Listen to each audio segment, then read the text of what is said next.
ఒకప్పుడు అన్ని నియోజకవర్గాల్లో అదొక్కటిగా ఉండేది. ఇప్పుడు మాత్రం అన్నింటిలోకెల్లా భిన్నమైంది. అభివృద్ధి అంటే ఆ ఒక్క నియోజకవర్గమేనా అని ప్రతిపక్షాలు కూడా ప్రశ్నించేవి. అంతలా కేవలం 10 ఏళ్లలోనే మొత్తం రూపురేఖలు మారిపోయాయి. ప్రత్యేకత సంతరించుకుంది. ఇతర నియోజకవర్గాలు ఈర్ష్యపడేలా తయారైంది. మరి కేటీఆర్ అధికారం కోల్పోయిన తర్వాత సిరిసిల్లలో ఇప్పుడు ఎలాంటి పరిస్థితి ఉంది?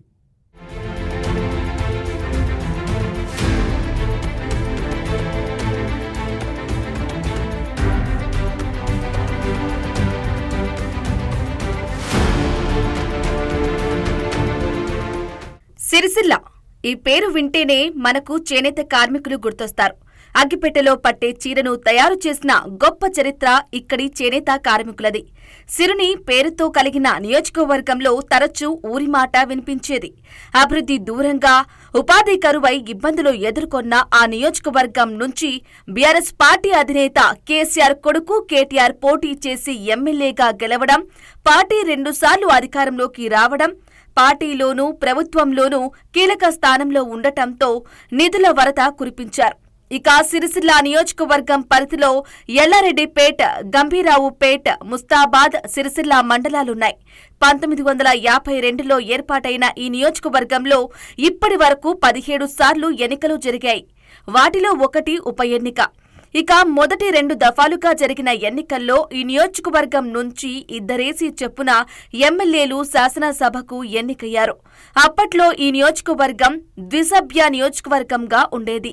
1952లో జరిగిన ఎన్నికల్లో సిరిసిల్ల జనరల్ స్థానం నుంచి జె ఆనందరావు ఎమ్మెల్యేగా ఎన్నిక కాగా, ఎస్సీ నియోజకవర్గం నుంచి రాజమణిదేవి ఎమ్మెల్యే అయ్యారు. అదేవిధంగా 1957లోనూ ద్విసభ్య ఎమ్మెల్యే నియోజకవర్గంగా ఎన్నికలు జరగక జనరల్ అభ్యర్థిగా అమృతలాల్ శుక్లా, ఎస్సీ అభ్యర్థిగా కర్రెల్లి నర్సయ్య పోటీ చేసి గెలిచారు. 2009లో మొదటిసారి ఎమ్మెల్యేగా గెలిచిన కేటీఆర్ అప్పటి నుంచి ఇప్పటి వరకు మొత్తం 5 సార్లు వరుసగా విజయం సాధించారు.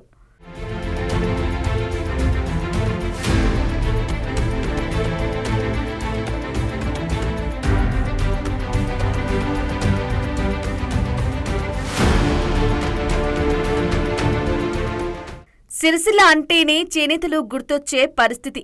కానీ ఇక్కడి నుంచి ఎక్కువసార్లు ఎమ్మెల్యేగా పోటీ చేసింది, గెలిచింది మాత్రం వెలమ సామాజిక వర్గం నాయకులే.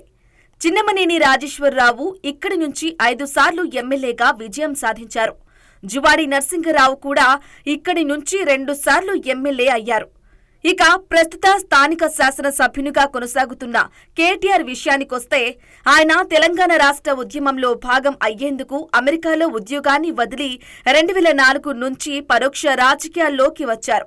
2004 పార్లమెంటు ఎన్నికల్లో కరీంనగర్ లోక్సభ స్థానం నుంచి గెలిచిన కేసీఆర్ తెలంగాణ ఏర్పాటుపై కేంద్రం నిర్లక్ష్యం చూపటంతో ప్రత్యేక రాష్ట్ర ఆకాంక్షను ప్రపంచానికి చాటేందుకు 2006లో ఎంపీ పదవికి రాజీనామా చేశారు. అనంతరం జరిగిన ఉప ఎన్నికల్లో కేసీఆర్ 2 లక్షల పైచిలుకు మెజార్టీతో గెలుపొందారు. ఆ ఉప ఎన్నికల్లో కేటీఆర్ చురుకైన పాత్ర పోషించారు. 2008లో మరోసారి కేసీఆర్తో పాటు టీఆర్ఎస్ ఎమ్మెల్యేలు రాజీనామా చేసి ఉప ఎన్నిక బరిలోకి దిగినప్పుడు సిరిసిల్ల నియోజకవర్గంలో విస్తృత స్థాయిలో ప్రచారం చేసి తనదైన ముద్ర వేసుకున్నారు. 2009లో జరిగిన అసెంబ్లీ ఎన్నికల్లో సిరిసిల్ల నియోజకవర్గం నుంచి తొలిసారిగా పోటీ చేసి తన సమీప ప్రత్యర్థి స్వతంత్ర అభ్యర్థి కెఏ మహేందర్ రెడ్డిపై 171 ఓట్ల స్వల్ప మెజార్టీతో గెలుపొంది అసెంబ్లీలో అడుగుపెట్టారు.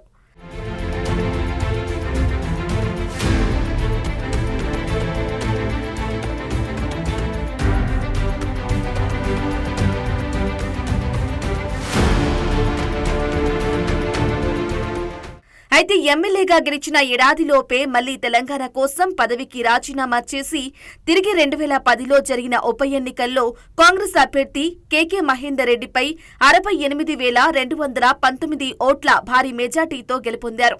సిరిసిల్ల వాస్తవానికి మెట్ట ప్రాంతం. పడావు పడ్డ భూములు ఎక్కువగా ఉంటాయి. మరోవైపు వస్త్ర పరిశ్రమ సంక్షేమంలో కొనసాగింది. కానీ ఇక్కడి నుంచి కేటీఆర్ గెలవటంతో ఆ తరువాత పార్టీ కూడా వరుసగా 2 సార్లు అధికారంలోకి రావటంతో సిరిసిల్ల పరిస్థితి మారింది. ఎమ్మెల్యేగా మంత్రిగా కేటీఆర్ చేసిన అభివృద్ధితో సిరిసిల్ల రాష్ట్రానికి ఆదర్శంగా నిలిచింది. నేత కార్మికులు బయట అప్పు పుట్టక బ్యాంకుల్లో తీసుకున్న ₹1,00,000 లోపు రుణాలను మాఫీ చేయించారు. ఆ విధంగా 904 మంది నేత కార్మికులకు ₹3.7 కోట్ల మాఫీ చేయించారు. కార్మికులకు చేతి నిండా పని కల్పించాలన్న ఉద్దేశంతో బతుకమ్మ చీరల తయారీ ఆర్డర్లు ఇప్పించారు.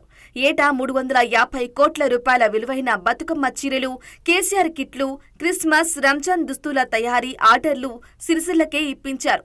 పాత మరమగ్గాలను ఆధునీకరించుకునేందుకు డాబీల ఏర్పాటుకు సబ్సిడీ రుణాలు అందించారు. దేశంలోని అన్ని రాష్ట్రాల్లోని మరమగ్గాల తయారీ కంపెనీలతో సిరిసిల్ల మార్కెట్ కమిటీలో ఎగ్జిబిషన్ నిర్వహించారు. మరమగ్గాల ఆధునీకరణకు నిధులు ఇచ్చి నాణ్యమైన వస్త్ర ఉత్పత్తులకు శ్రీకారం చుట్టించారు. నేతన్నకు చేయూత పథకంలో 5,803 మందికి ₹1.64 కోట్ల 10% నూలుపై సబ్సిడీ ఇప్పించారు.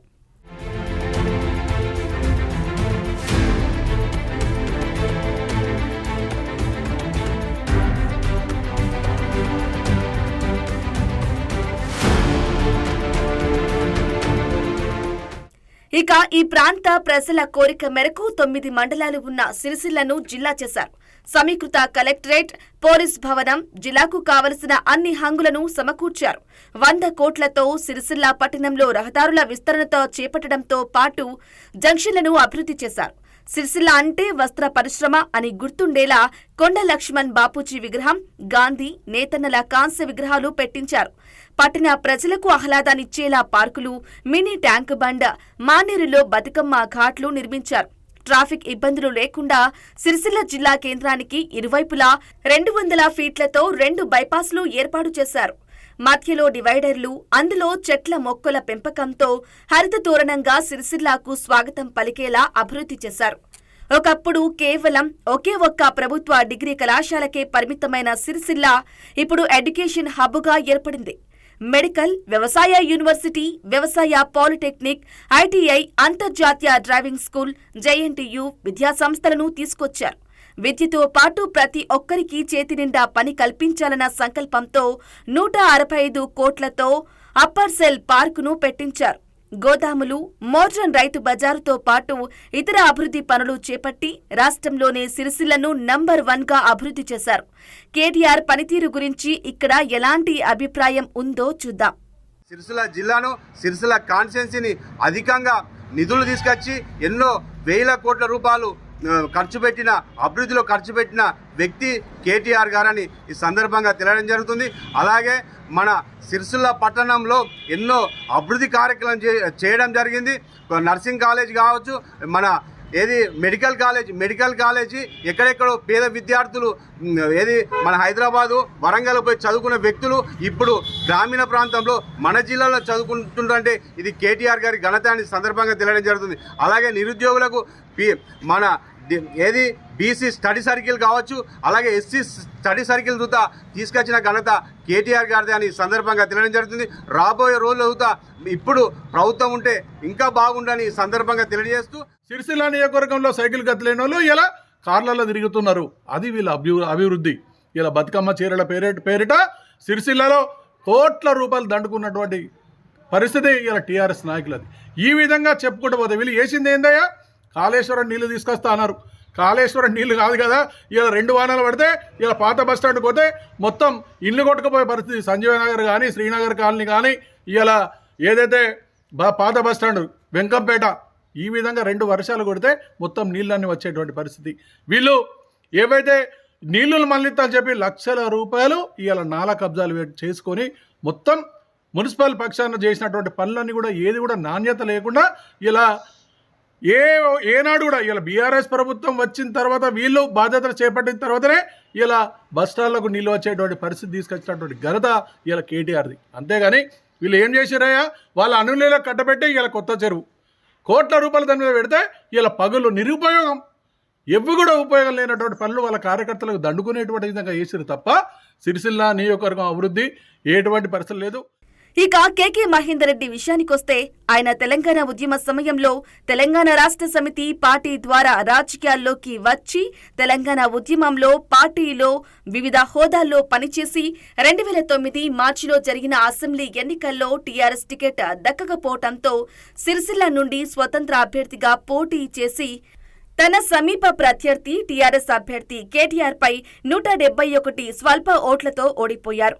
ఆ తరువాత నాటి పీసీసీ అధ్యక్షుడు డి శ్రీనివాస్ అప్పటి సీఎం వైఎస్ రాజశేఖర రెడ్డి సమక్షంలో కాంగ్రెస్ పార్టీలో చేరి 2010లో జరిగిన ఉప ఎన్నికల్లో కాంగ్రెస్ పార్టీ అభ్యర్థిగా పోటీ చేసి టీఆర్ఎస్ అభ్యర్థి కేటీఆర్ చేతిలో ఓడిపోయారు.